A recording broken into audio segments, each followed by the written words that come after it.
ایک غلطی، ایک گناہ بھی انسان کو ہمیشہ کے لیے جہنم میں ڈال سکتا ہے۔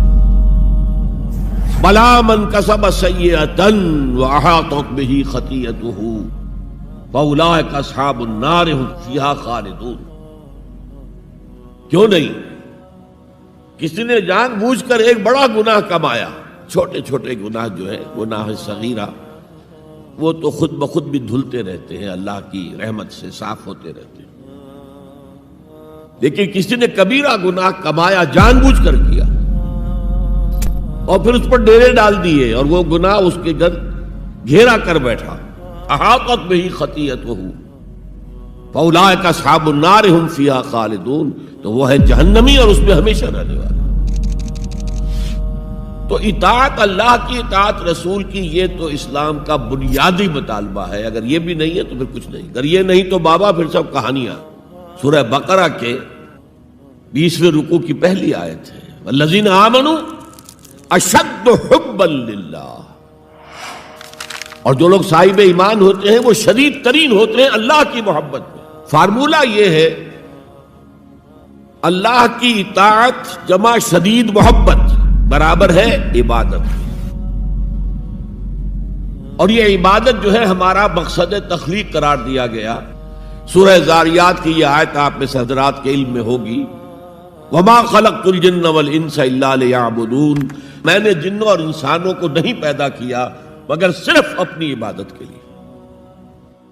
یہ ہمارا مقصد تخلیق ہے۔ اس میں سے اطاعت والے حصے کی صحیح ترجمانی کی شیخ سعدی رحمۃ اللہ علیہ نے، زندگی آمد برائے بندگی، زندگی تو آئی ہے اطاعت کے لیے، بندگی کے لیے، غلامی کے لیے، عبدیت کے لیے۔ زندگی آمد برائے بندگی، زندگی بے بندگی شرمندگی۔ اگر اللہ کی بندگی ہی نہیں ہے تو سراسر شرمندگی ہے یہ، اور کچھ بھی نہیں۔ تو اللہ تعالیٰ کی عبادت جس کے لیے ہمیں پیدا کیا گیا، اسی کی دعوت تمام رسولوں نے دی۔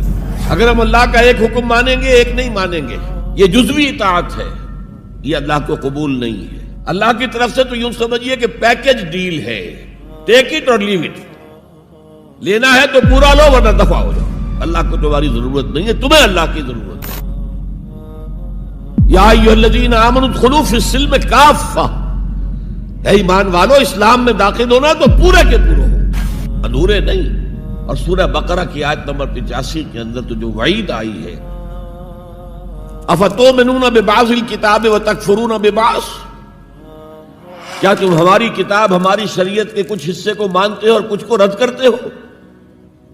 فما جزاء من یفعل ذلک منکم، تو جو کوئی بھی تم میں سے یہ روش اختیار کریں گے ان کی کوئی سزا اس کے سوا نہیں ہے، کان کھول کر سنیے، ان کی کوئی سزا اس کے سوا نہیں ہے کہ دنیا میں ذلیل و خوار کر دیے جائیں اور قیامت کے دن یردون الی اشد العذاب، شدید ترین عذاب میں جھونک دیے جائیں۔ وما اللہ بغافل عما تعملون، اللہ غافل نہیں ہے، بے خبر نہیں ہے، لا علم نہیں ہے اس سے کہ جو تم کر رہے ہو۔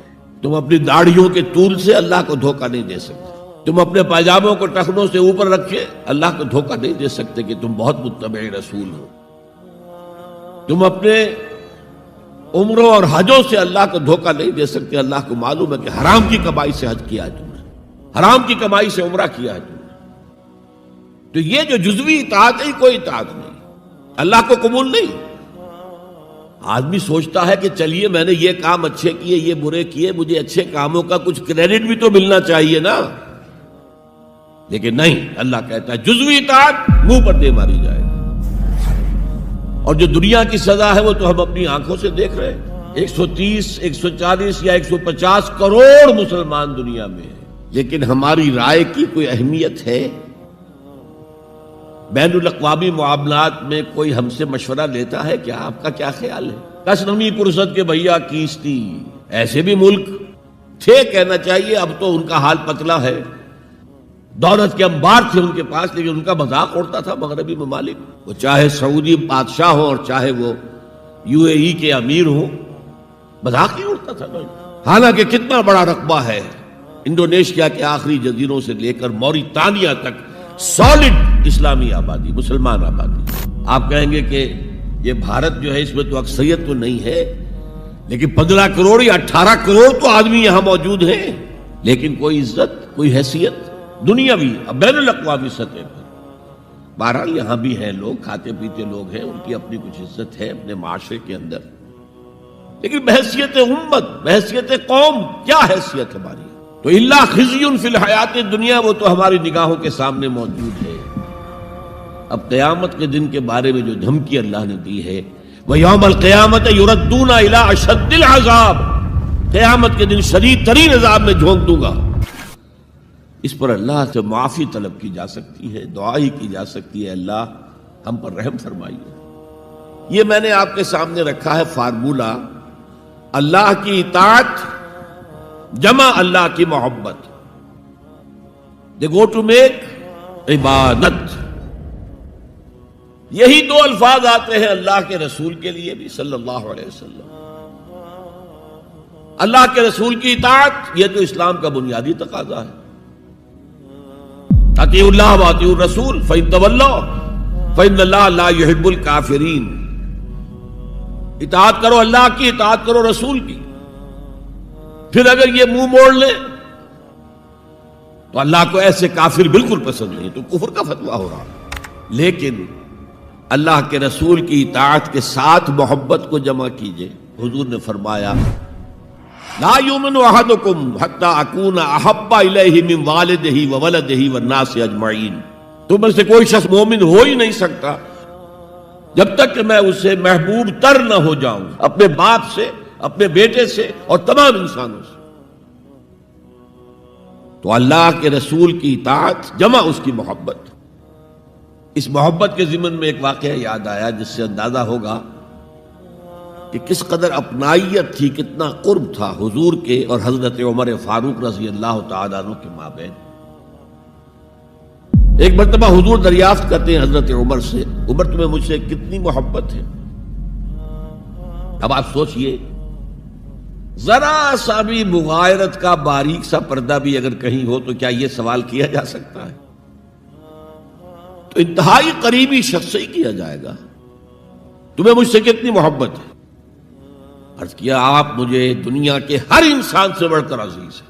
فرمایا اور اپنی جان سے؟ اب ذرا سا توقف کیا حضرت عمر نے، الان ہاں اب میں یہ بھی کہتا ہوں کہ آپ مجھے میری جان سے زیادہ عزیز ہیں۔ تو حضور نے فرمایا اب آئے ہو مقام مطلوب پر۔ کوئی ایک صحابی بدو باہر سے آئے، ایک ہی دفعہ حضور کو دیکھا، حضور اس وقت اس حالت میں تھے کہ آپ کے بٹن جو ہے کھلے ہوئے تھے گریبان کے، انہوں نے پھر ساری عمر اپنے گریبان کے بٹن نہیں لگائے۔ میں نے اللہ کے رسول کو اس حال میں دیکھا ہے، میں تو ان کی پیروی کروں گا، حضور نے کوئی حکم تو نہیں دیا تھا۔ تو یہ جو محبت، شدید محبت کے تحت جو بات آئے گی، اس کا نام اتباع ہے، اور اس اتباع کا مقام کیا ہے؟ قُلْ إِن كُنتُمْ تُحِبُّونَ اللَّهَ فَاتَّبِعُونِي يُحْبِبْكُمُ اللَّهُ۔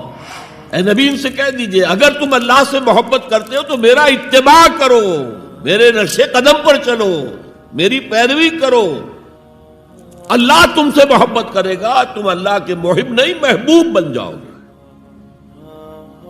اور اگر کہیں کوئی لغزش ہو گئی، کوئی خطا ہو گئی، کہیں جذبات کی رو میں بہہ کر کوئی گناہ کر بیٹھے تو اللہ معاف فرما دے گا، اللہ بڑا غفور ہے، اللہ بڑا رحیم ہے۔ مطلب یہ کہ راستہ تم نے یہ طے کر لیا ہو کہ چلنا مجھے محمد کے پیچھے ہے صلی اللہ علیہ وسلم، اب چلتے چلتے کبھی پاؤں پھسل گیا، کہیں گر گئے، کوئی بات نہیں، اٹھو فوراً، توبہ کرو اور آگے بڑھو، لیکن نقش قدم جو ہے محمد کا صلی اللہ علیہ وسلم اس پر چلنا۔